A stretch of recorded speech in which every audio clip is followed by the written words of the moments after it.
हरे कृष्ण। प्रिय श्रोताओं, आज हम सुनेंगे रविवार व्रत कथा और विधि।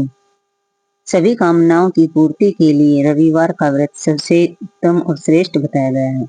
इस व्रत की विधि इस प्रकार से है। प्रातःकाल स्नान से निवृत्त होकर स्वच्छ वस्त्र धारण करें। शांत चित्त होकर परमात्मा का स्मरण करें। भोजन एक समय से अधिक नहीं करना चाहिए। भोजन तथा फलाहार सूर्य के प्रकाश रहते ही कर लेना उचित है। यदि निराहार रहने पर सूर्य छिप जाए तो दूसरे दिन सूर्य उदय हो जाने पर ही अर्घ देने के बाद ही भोजन करें। व्रत के अंत में व्रत कथा सुननी चाहिए। व्रत के दिन नमक से युक्त और तेल से युक्त भोजन कभी भी ग्रहण नहीं करना चाहिए। इस व्रत के करने से मान सम्मान बढ़ता है और शत्रुओं का नाश होता है। आंख की पीड़ा के अतिरिक्त अन्य कोई भी पीड़ा हो, सब पीड़ाएं दूर हो जाती हैं। अब सुनते हैं रविवार व्रत कथा। एक बुढ़िया माई थी। उसका नियम था, हर एक रविवार को सवेरे ही स्नान आदि कर घर को गोबर से लीप कर फिर भोजन तैयार कर भगवान को भोग लगाकर उसके बाद ही भोजन करती थी। ऐसा व्रत करने से उसका घर अनेक प्रकार के धन धान्य से पूर्ण था। श्री हरि की कृपा से घर में किसी प्रकार का विघ्न या दुख नहीं था। सब प्रकार से घर में आनंद रहता था। इस तरह कुछ दिन बीत जाने पर उसकी एक पड़ोसन, जिसकी गौ का गोबर वह बुढ़िया लाया करती थी, विचार करने लगी कि यह बुढ़िया हमेशा मेरी गाय का गोबर ले जाती है, इसलिए अपनी गाय को घर के भीतर बांधने लग गई। बुढ़िया को गोबर न मिलने से रविवार के दिन वह अपने घर को नहीं लीप सकी, इसलिए उसने न तो भोजन बनाया और न ही भगवान को भोग लगाया तथा स्वयं भी उसने भोजन नहीं किया। इस प्रकार उसने निराहार व्रत किया। रात्रि हो गई और वह भूखी सो गई। रात्रि में भगवान ने उसे स्वप्न में दर्शन दिए और भोजन न बनाने तथा भोग न लगाने का कारण पूछा। बुढ़िया ने गोबर न मिलने का कारण सुनाया। तब भगवान ने कहा कि माता, हम तुमको ऐसी गाय देते हैं जिससे सभी इच्छाएं पूर्ण होती हैं, क्योंकि तुम हमेशा रविवार को गाय के गोबर से घर लीप कर भोजन बनाकर मेरा भोग लगाकर उसके बाद ही खुद भोजन करती हो। इससे मैं खुश होकर तुमको वरदान देता हूँ। निर्धन को धन और बांझ स्त्रियों को पुत्र देकर दुखों को दूर करता हूँ तथा अंत समय में मोक्ष देता हूँ। स्वप्न में ऐसा वरदान देकर भगवान तो अंतर्ध्यान हो गए।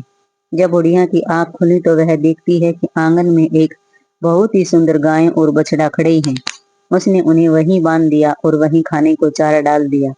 जब उसकी पड़ोसन ने बुढ़िया के घर के बाहर एक बहुत सुंदर गाय और बछड़े को देखा तो ईर्ष्या के कारण उसका हृदय जल उठा और देखा कि गाय ने सोने का गोबर दिया है, तो वह उस गाय का गोबर ले गई और अपनी गाय का गोबर उसकी जगह पर रख गई। वह प्रतिदिन ऐसा ही करती रही और सीधी सादी बुढ़िया को उसकी खबर नहीं होने दी। तब सभी जगह व्याप्त ईश्वर ने सोचा कि चालाक पड़ोसन के कर्म से बुढ़िया ठगी जा रही है, तो ईश्वर ने संध्या के समय अपनी माया से बड़े जोर की आंधी चला दी। बुढ़िया ने अंधेरी के भय से अपनी गाय को भीतर बांध लिया। प्रातःकाल जब बुढ़िया ने देखा कि गाय ने सोने का गोबर दिया है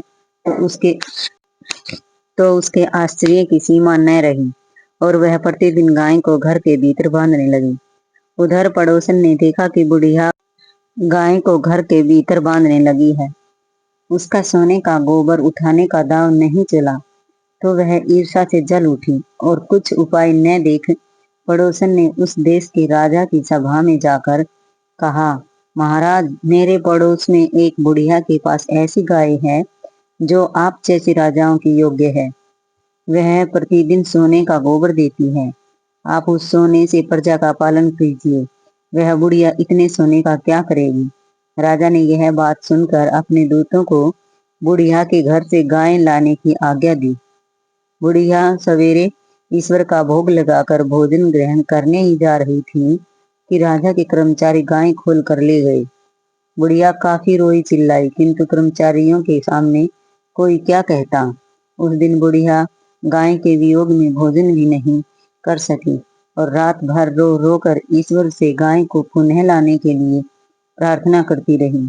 उधर राजा गाय को देखकर बहुत प्रसन्न हुआ, लेकिन सुबह जैसे ही वह उठा, सारा महल गोबर से भरा दिखाई देने लगा। राजा यह देख घबरा गया।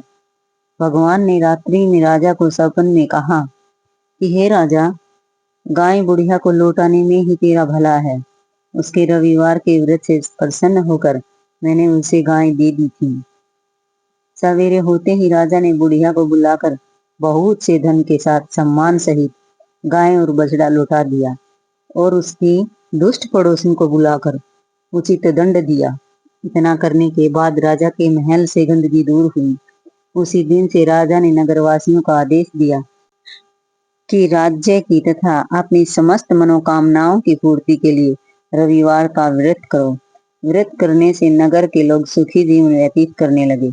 कोई भी बीमारी तथा प्रकृति का प्रकोप उस नगर पर नहीं होता था। सारी प्रजा सुख से रहने लगी। तो प्रेम से बोलिए लक्ष्मी नारायण की जय हो।